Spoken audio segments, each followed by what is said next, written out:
Hello everyone, welcome to another video. I'm Randy and this is my record store day video. It's almost a requirement if you participate in it, that is.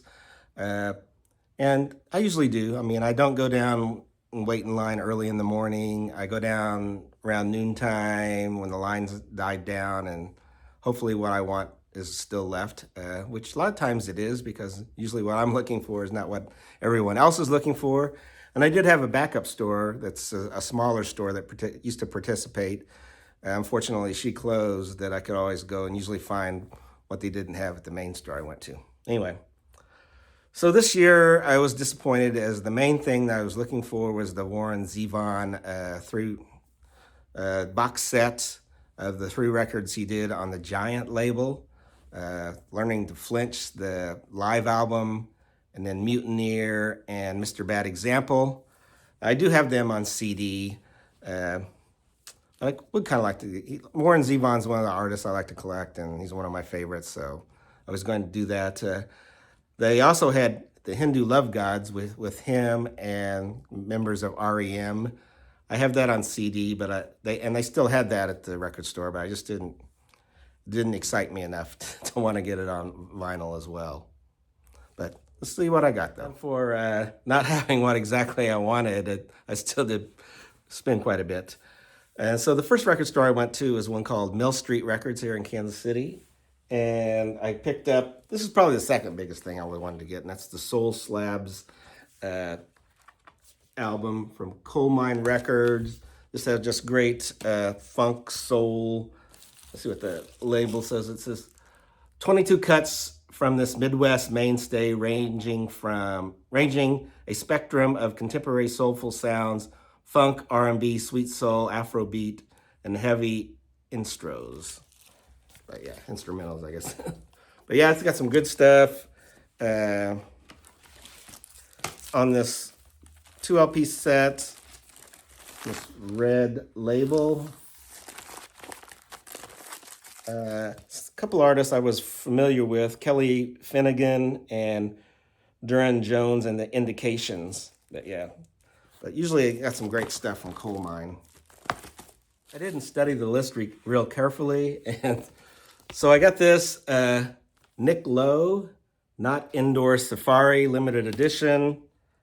I don't see a number on here, so I don't know how many they made, but yeah, it's called Not Indoor Safari Volume 1 with him in the Straight Jackets. And I found out it's basically a live album where they do some of the stuff off the new album on Yuck Rock Records, plus some of his mainstays like Lately I've Let Things Slide, I Live on a Battlefield, What's So Funny About Peace, Love, and Understanding, and When I Write the Book. Yeah. Always some good Nick Lowe, and he's really good with the Straight Jackets. Next one I got is the second album from the Jayhawks, entitled Blue Earth.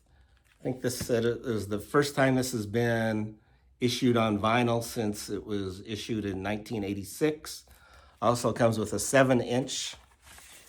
So it's kind of on this clear aqua label.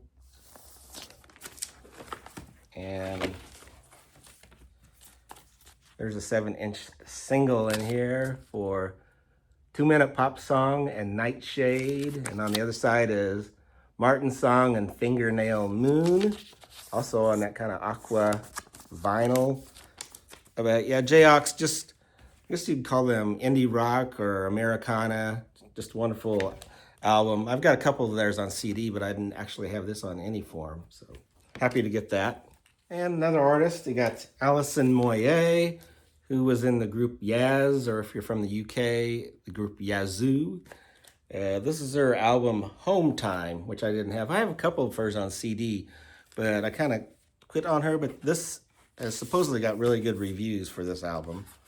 It's on this gold-colored vinyl, and limited edition. I got 2,810 out of 3,000. So yeah, Alison Moyet. She got this great soulful voice. Always liked the Yaz records, and I've liked the few. Again, I guess I do have one on vinyl as well. But yeah, always liked her voice. I did pick up one other thing, though not a record store day release, and that's Bruce Springsteen's Western Stars songs from the film. I think this is on regular black vinyl. This was a used copy. Yeah, I had Western Stars, and I just have never picked up the ones from the film, which I think it's basically the same songs, just recorded live. A live recording of those songs. I'm not quite as big on Western Stars as other people, but I guess I want to try to be a completist with Bruce. There you see him there? Yeah. So then I went to another record store not too far from there to see if they had the Warren Zevon set, and they didn't.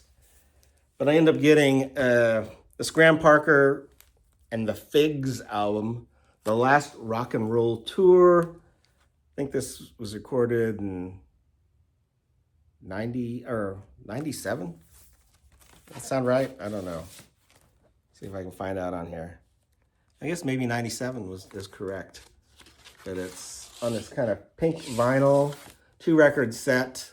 Oh, was the Acid Bubblegum tour, which got kind of bad reviews, but I really like that Acid Bubblegum album.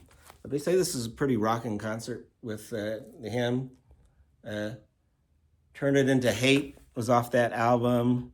But he does some from earlier days, like Backdoor Love, and what else is on here?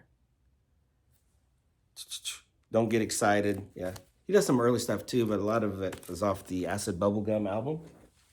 One more RSD release there at Josie's, and I'm a old time country guy, kind of like Mike at MGK Boston, now in Buffalo, and Gary at Physical Format Rock and Roll.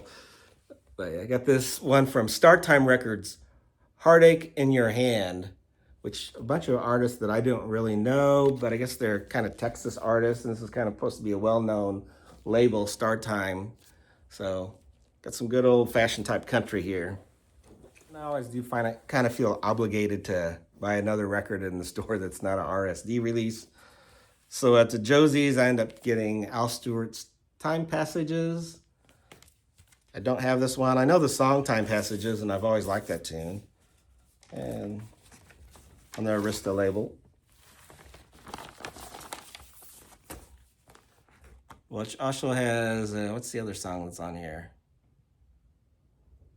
I guess I don't know. But yeah, Time Passages album, which I don't know the rest of the songs, so it'd be an interesting listen. Then I kind of gave up going into any more record stores that were participating in RSD, and just went to one of my favorite record stores, small store that's called FM Records in North Kansas City. And he wasn't participating in Record Store Day, but he did have like some guys from a brewery who were there, and he was going to bring in a whole bunch of new used records. And so I bought 3 things there. First is this album, Reflections, Terry Knight and the Pack. This was their debut. They only did 2 records. Also in this group was drummer Don Brewer and guitarist Mark Farner, who went on to form Grand Funk Railroad. These guys were from Flint, Michigan. That's where the group was formed. And Terry Knight, I think, later became manager, producer for Grand Funk as well. But he was the vocalist on this for the most part. And yeah, supposed to be like garage rock. Came out in 1966. This was a reissue, I think on, is it Sundays? Not even sure here. It's on the Cameo label. Well, maybe this isn't what I was thinking. No, this isn't a reissue. Take that back. Yeah. So I don't know when this came out, but yeah. On Cameo Records. Reflections, Terry Knight and the Pack. I also got this Charles Brown album, One More for the Road. This is kind of like a comeback album. Of course, Charles Brown was the big, kind of this laid-back blues vocalist. He wrote Driftin' Blues and Merry Christmas Baby that everybody has covered. But yeah, this was from 1986, recorded, and kind of like a comeback album of sorts on the Demon Records label. I think they're out of the UK, if I'm not mistaken. And the last thing I picked up was a Thin Lizzy album I didn't have called Black Rose, a Rock Legend. There's the boys, there's Phil Lynott. And pictures of the band there on black vinyl, the Vertigo label. This was the only studio album in which Gary Moore appears, the guitarist. I guess he played on different stints of Thin Lizzy, but this is the only studio album that he played on. And so that's what I got for Record Store Day. Hope everyone's doing well, and everyone take care. Thanks.